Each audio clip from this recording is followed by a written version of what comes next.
आज ज्या ठिकाणी उभी राहून मी भाषण करते, याच ठिकाणी आदरणीय दादांनी अनेक वेळा छत्रपती शिवाजी महाराजांना वंदन केलेलं आपण सगळ्यांनी पाहिलेलं आहे. स्वराज्याचा संदेश जनतेपर्यंत पोहोचवलेला आहे. या कार्यक्रमाचे संयोजक आणि आदरणीय दादा यांच्या मधला स्नेहाचा धागा अत्यंत अतूट आणि जिव्हाळ्याचा होता, हे आपल्या सगळ्यांना माहिती आहे.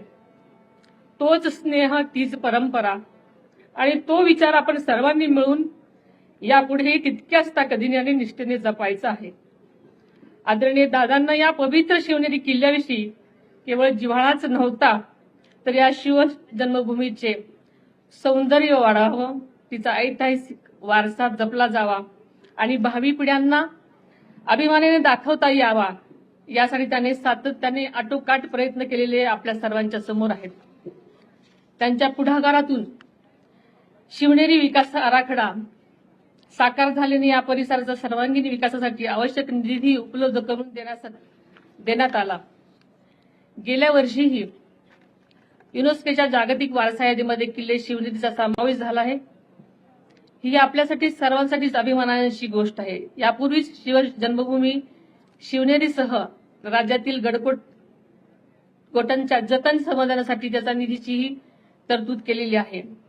केवळ शिवनेरी किल्ल्यापुरतच नाही, तर शिवजन्मभूमी म्हणून ओळखल्या जाणाऱ्या जुन्नर तालुक्यातल्या पर्यटन तालुका म्हणून विकसित करण्याचा संकल्प त्यांनी ध्यास घेतला होता आणि त्या दिशेने ठोस पावलेही उचललेली आपल्या सगळ्यांना ठाऊक आहे.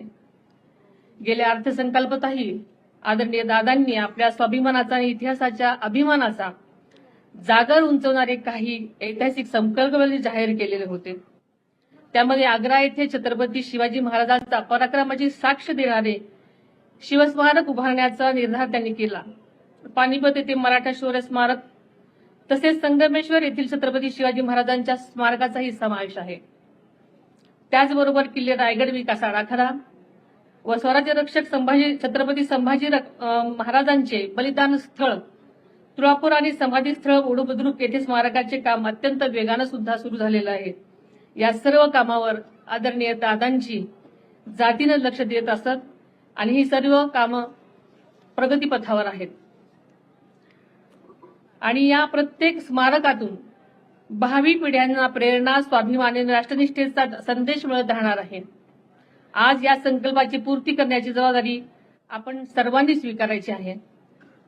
आपल्या महायुती सरकारच्या माध्यमातून राज्याचे लोकप्रिय मुख्यमंत्री आदरणीय देवेंद्रजी फडणवीस साहेब आणि उपमुख्यमंत्री आदरणीय एकनाथजी शिंदे साहेब यांच्या साथीने हा विकासाचा प्रवाह अधिक वेगाने पुढे नेण्याचा आमचा निर्धार आहे.